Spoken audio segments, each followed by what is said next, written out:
Hey, this is Paul Carlson, CPA with law firm Velocity. A lot of our firms use a report that details or that summarizes time by timekeeper by matter, where we can see the total hours that went into each matter and the value of the time that went into that matter each week.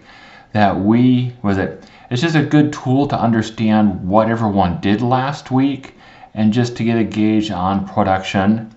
A lot of times we will set billable time goals for each timekeeper.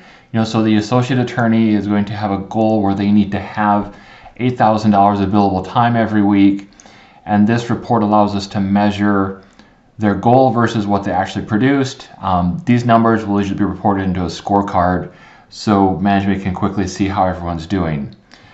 Surprisingly, a lot of case management tools don't have a report that's in this format, or they don't have the ability where you can click in to see, what exactly happened on this matter, or you can just click the plus sign and see the detailed time entries.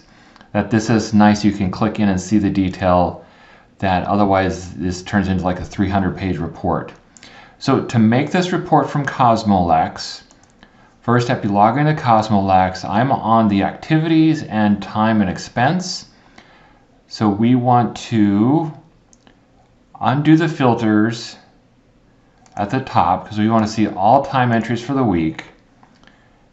Then in this filter box, we're going to want to set this to show time entries that were created last week. So you can use the range, and we'll typically use a Saturday to Friday week.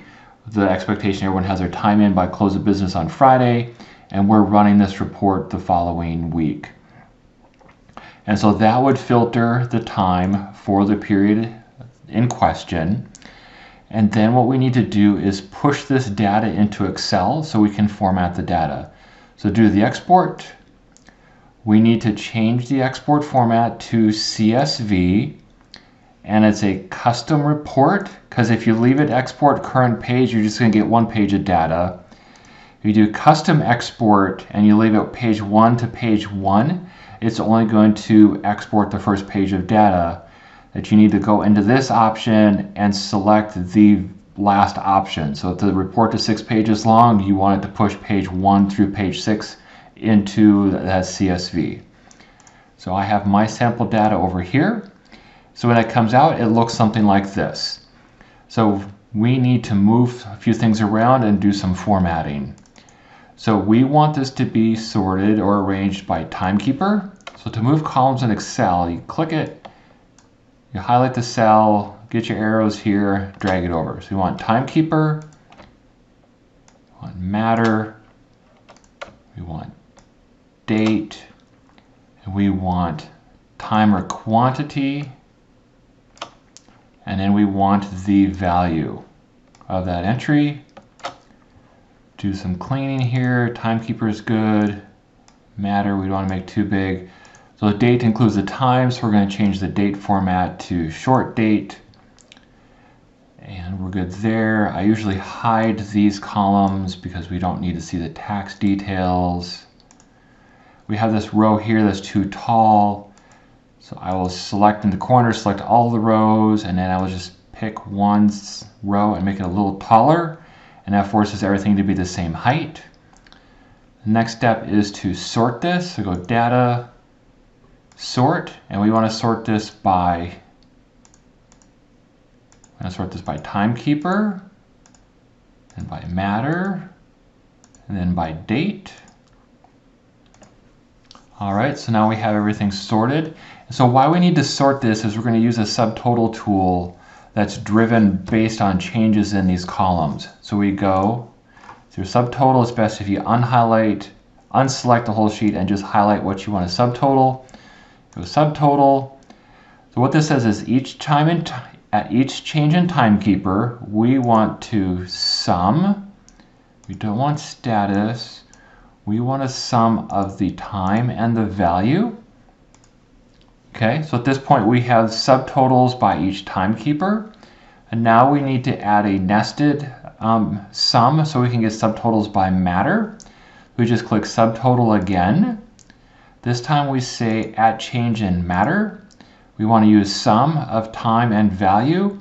And here's the big trick to nested subtotals is you have to uncheck that box. Because if this box is checked, it's going to erase the subtotals we just made by attorney, and you're only going to receive subtotals by matter. If we uncheck this, the per timekeeper subtotals remain in place, and we're just adding more subtotals. Click OK, and we have a giant detail mess. So here we click the number 3, and what that does is number 4 is all the detail. Click the number 3, and what that does is it says, hey, only show the totals by each matter. And so here we have a report that's the hours and the value of time by Timekeeper.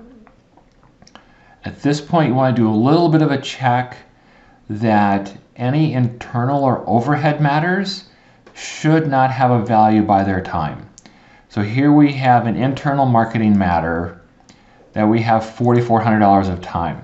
That should not be here because we only want to collect time or report value of time on client-facing work. So this is not great. So there's a problem in our data within our case management tool setup that we need to go and set the billing rates for all timekeepers on this matter to 0. I'm just working with sample data, so things are always a little strange. And with that, we walked through how to create this time summary out of Cosmolex.